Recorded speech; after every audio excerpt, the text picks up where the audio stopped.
We have other cases that were sold to well-known, multinational corporations. I'd like to go back into 1974 and 81. What can you tell us about how this current crisis started? This is a long story, but I will try to tell you, let's say, the most important factors that played a role. One is how the banking system operated all these years. It was stealing, in reality, people through the interest, because there was a method of calculation of the interest quite amazing. When someone that had a loan in a bank didn't have the money because he lost his job or because the businesses went down, then the bank was taking the interest every month. It was double the price, double the amount of the interest, and was adding this to the main capital that was the total amount of the loan. And then the same process was the next month and the next month and the next month. And then at the end, let's say, of just 1 year, it was many times the initial capital that you have borrowed and you had to pay. That was almost impossible.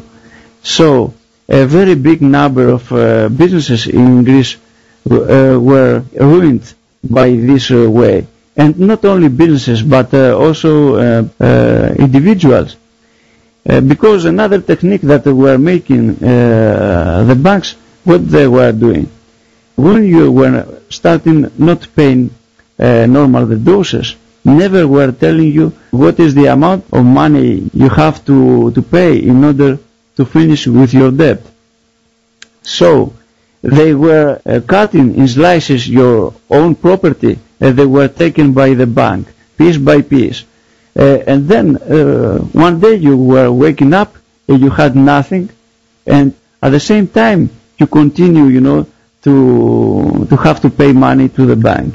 This was a tragic story that this system changed the last decade of calculation of interest in the banks. But the damage was done. So we're talking about the last decade.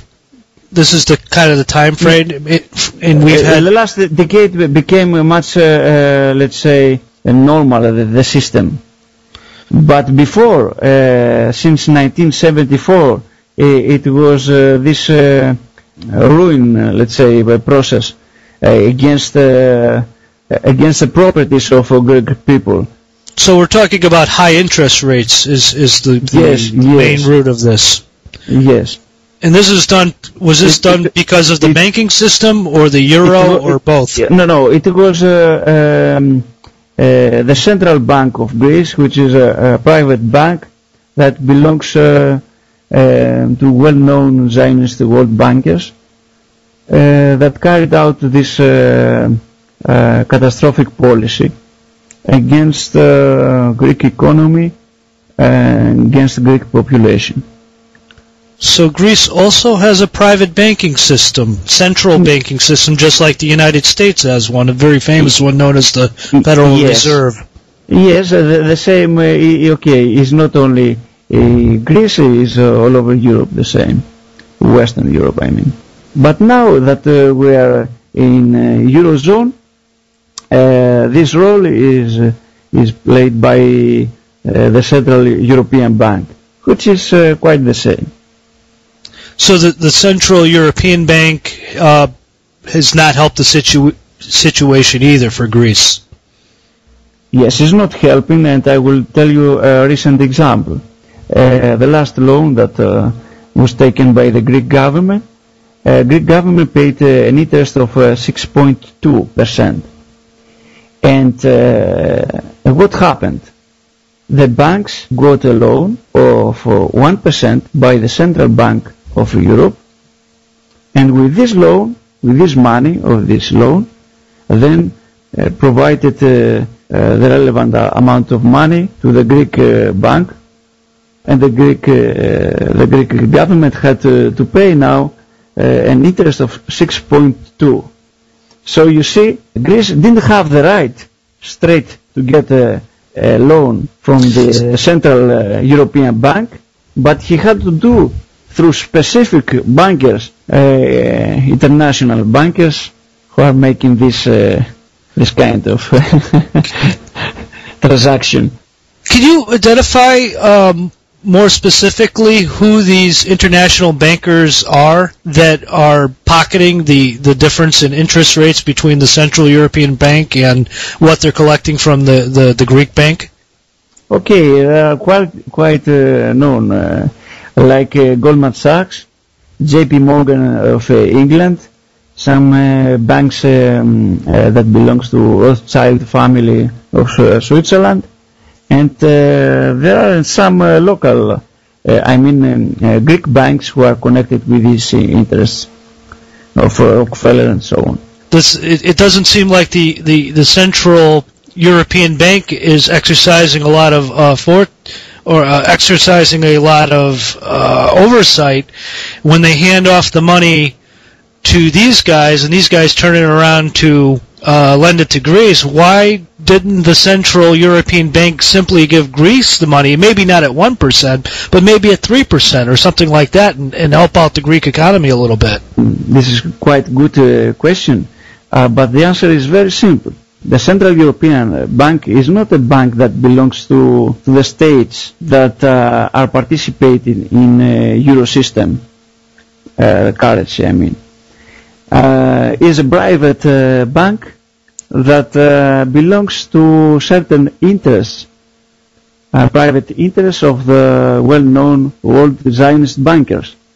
So these people, they want the countries to become slaves, debt slaves to them, so in order to increase as much as possible the profits and the influence in the countries, in the politics of the countries, and also to capitalize raw materials, sovereignty, or whatever from the populations that at the same time are trying, they are working and now are starving, reality. So this is something they're doing to try to reduce the sovereignty and get people in debt so they have control over the Greek economy and over other European countries' economies.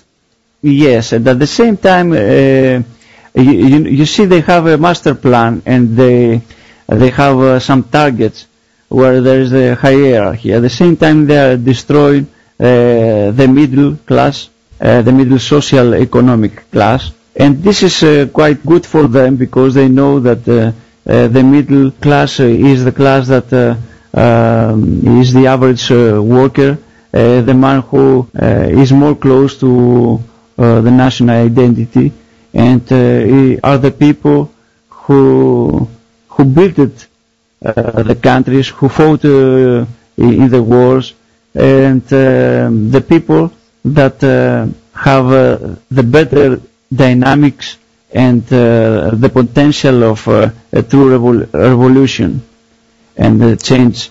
And so, they have their policy, the policy to the countries to lose sovereignty and of course to make more profits and to increase the power, and at the same time this is achieved through many levels.